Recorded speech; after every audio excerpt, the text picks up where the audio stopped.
Welcome back to the channel. This is a really quick video because it's about to get dark. Obviously the clocks have now changed and it's quite late in the afternoon, so it's about to get dark, and this is a really quick video.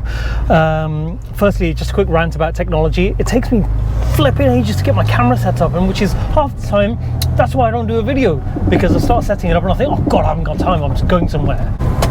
Anyway, the point of this video is just a really quick rundown of what I'm going to do, because I've decided I'm going to sell as many cars as I possibly can.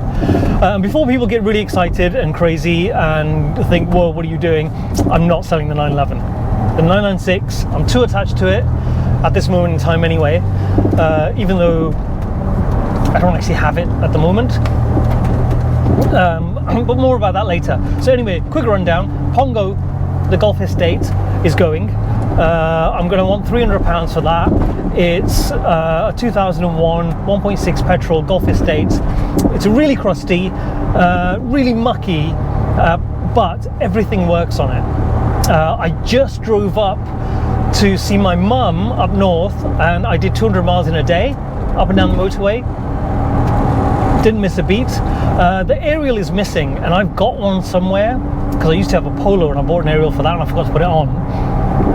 So I have that aerial lying around somewhere. Stereo doesn't have an aerial, but it does have an aftermarket JVC stereo in it.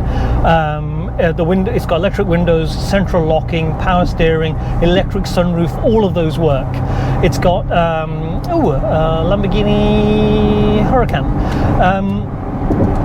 and it's got a slight leak water ingress, which is from the A-pillar, which is, Googled it, classic symptoms. You just pull the trim off, it's a plastic tube, it's probably come away, that's it. So that's going. Next up, the Golf R, my wife's Golf R. She's the one who said, she's now kind of saying, actually it's worth a lot of money, and it's worth a hell of a lot of money considering it's 4 years old, but it's got, 22,000 miles, it's really highly spec'd, full leather interior, upgraded alloy wheels. It's got body color door mirrors, went for the extra airbags at the back. I don't know why those are an option. It's black, so that color costs money as well. Upgraded stereo, sat nav, bigger screen, brilliant speakers, sounds fantastic. 22,000 miles after 4 years, full service history, it's just been serviced. It's got an MOT, probably about 11 months worth of MOT. So £27,500. I've seen them go for 28.5, probably 27 actually. I know someone will give me 25 for it tomorrow. That one, I've not really done anything about that. Then there's the 912. I've done loads to it. It's got anchor points at the back. It's 1966 5-dial, not original color, not matching numbers engine, but it's solid. It's got no rust in the doors, wings, front and back, new floors, runs, drives, great interior, working stereo, new anchor points just welded in for the seat belts at the top. So you could have 3-point or 2-point seat belts, and it comes with those. So I've bought 2-point seat belts and 3-point seat belts, and had the anchor points welded in.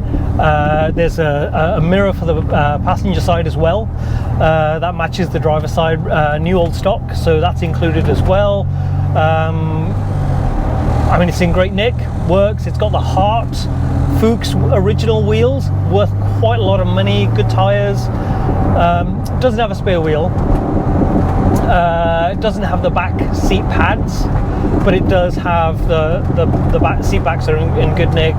The rest of the interior is in pretty good condition. The carpet at the back is slightly threadbare, but all together, all of it there, it's a great car. So £38,000. Next, Boxster, 2000 year 2000, not 2001, 2000 Boxster 2.7, blue with the GT3 style wheels. Needs quite a lot of work, but it really actually needs 3 things to make it a daily driver. It needs a suspension overhaul. That's what you hear, that rattling. It doesn't handle great because of that. It doesn't handle at all. So I would say that makes it unusable. But also it needs rear brake pads and discs. Easy for somebody who knows what they're doing. also not usable because of that. The other one is CV boot, outer rear passenger side. It needs that. Those three things and you've got a great daily driver. It's a little bit scabby on the outside, some of the thingies peeling, lacquer. That door mirror, the casing's been glued back together, but other than that, everything else works. It needs the indicator stalk needs work, but that's also an easy fix. The roof works. It's got the back window is fairly clear. I think it's been stitched. It looks like some fresh stitching. It's newly been stitched in. It's got a bit of a water leak, but I know where that is, which is why those back panels are missing, which is why it's louder. So I'm going to pull all that back after I fix the leak. The interior's been cleaned. It's all pretty good. Tires are decent, and the reason it's in this state is because it's not been maintained. So it's had a new radiator at the front, fan resistor, new fan. It's had an oil change, oil separator. So those are the things that have been done to get it to this state where I can move it from one place to another. But I would like £3,100. Now all these prices I'm giving you are my minimum that I don't want to go below, because that's how much a car owes me. And I think, oh yeah, my MG, 1968, chrome bumper, wire wheels. I've had it for 23 years. It was restored way back in, oh god, more than 20 years ago. I've had it 23 years, but I sent it off somewhere to get the body done. And the thing about it is, it's pretty shabby on the outside, but it's totally and utterly rust free. So new floors, cancel sections, sills, front and back wings, slam panels, aluminium bonnet. 4 of the 5 wire wheels are brand new. It's been unused for about 14 months, so it's in storage. It's got electronic ignition, new clutch fitted in the last 2 years, and it's totally usable. You just jump in it, drive. I mean, you can fettle it a little bit if you wanted to over the winter, but I don't really know what you'd want to do to it. Bodywork wise, it's never going to be pristine, but £6,000. So those are the things that I'm selling. So that's pretty much all of them apart from the 911. A bit of a fire sale in the style of Hooves and Tavarish, who are doing a similar kind of thing, but they're doing it in a way that they are financing the purchase of something else. Like I think Tavarish is looking to buy a Bugatti. Hooves, I don't know what he's trying to do. So for me, I need to pay the bills. That's the crux of it. I'm in my overdraft. I'm in my credit card with no means to replenish those. So that's what I'm trying to do, and I'm going to get onto the market by Bonhams, where I bought the 912 from, see what they say about the MGB and the 912. I doubt whether they want to sell this. So I'm going to get this listed probably on Auto Trader and get somebody like Jack or somebody to list it on Facebook Marketplace, and I need them all gone.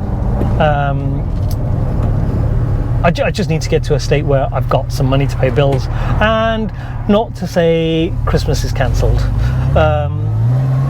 This car's a bit louder because it hasn't got the padding at the back, but it actually accelerates quite well, and it's got an aftermarket exhaust, so it sounds quite good, but I don't enjoy driving it. One of the reasons being I don't fit in it properly. The seat's creaking because it's not got the padding behind it, but I don't fit in it properly, so when I brake really hard I start accelerating at the same time.